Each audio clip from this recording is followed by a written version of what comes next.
nii, no mis ma ütlen, eelmisel korral läks meil päris hästi, arvestades seda, kui palju me tegime proovi. Ja proovi me tegime kõvasti. Aga kahjuks läks meil rütmiga natukene nihu ja seal oli taga põhjus, et me oleme kõik algajad inimesed ja me ei ole harjunud võimendusega ja seetõttu meil natukene rütm läks logisema.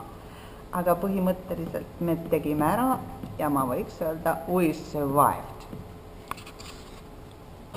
Meie teelaul on armastusest, aga see armastus on kadunud ja see on kurb armastus, nagu tihtipeale armastus on, nii et mis plaanid on teil? Me laulu esitame lugu Punab pinnapuu ja